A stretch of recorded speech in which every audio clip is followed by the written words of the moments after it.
Hey everybody, welcome to the Lund Daily Update, where I have come upon a momentous decision.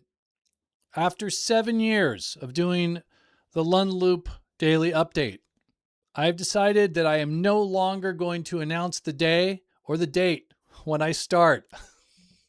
It's too stress-inducing. I don't know what the deal is. I used to always know what date it was for sure and what day it was. I think it's like getting older. Like I just go, it's the right before I say the 10th, I want to go the 11th or so we're just going to say, "Hey, welcome to the Lund Daily Update featuring Lund."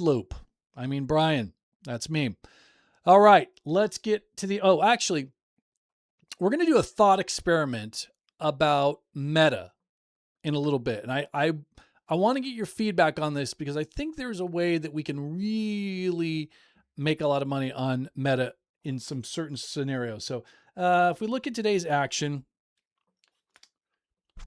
I mean, look, we're back to the project market, right? The one where you just set your alerts for areas you'd want to buy things. If you got any open positions, you put your stops in and you go do a project. You don't sit and watch this stupid market all day long. Do this up and then down. And then look at that. That is like barcoding to the max there. Oh, we're going to drop. Oh no, we're going to rally.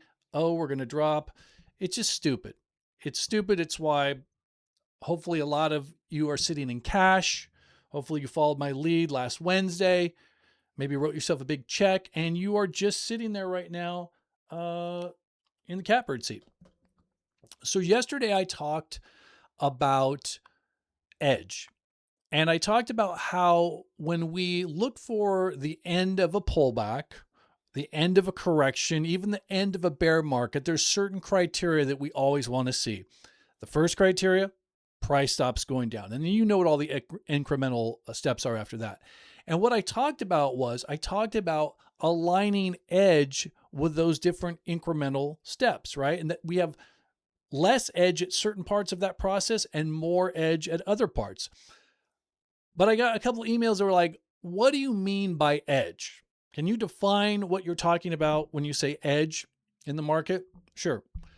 There are structural edges. Like, for example, if you're in a market that is in a relentless uptrend, like coming out of COVID or coming out of the tariff tantrum or coming out of the last 6 weeks, that is a structural edge. That means the market, you have a tailwind, you have more incentive to have larger position sizes, more positions to hold overnight, to take more risk. That is a structural edge. You have to identify when you have that edge in the market. But there are also personal edges. Let me give you a non-trading analogy. Let's say you are a competitive cyclist, right? And let's say that you know that you're really strong on uphill climbs, like you're really good in the mountains. You're better than everybody else, right? So you know that during that part of the race, you really have to push it hard because that's the time you want to emphasize your edge. And that, that advantage you get there might compensate for other areas that you don't have an edge of the race. Let's say you're really good at long distances. And because you know that, you don't worry at the beginning when everyone sprints and they get ahead of you. You're like, it's okay. I have a lot of stamina. I'm going to pace myself, and that's going to be my edge. It's going to put me ahead of everybody else. Now, let's say you're on a short race with no mountains, no edge. Your edge is gone. And that's what you have to know in the market. You figure out what your edge is. Used to be back in the day, people's edge was speed, right? When we still had delayed quotes, or even when quotes were real time, but they were just kind of wonky. A lot of guys would spend a lot of time and effort and money to get really fast updated quotes, right? And they went from doing, 15-minute charts to 5-minute charts to 1-minute charts, and that was their edge. But eventually that edge went away as everybody ended up getting the same information instantaneously. A lot of people still tried to maintain that as an edge. Like, I'm going to try to be faster than everyone, but that edge got negated.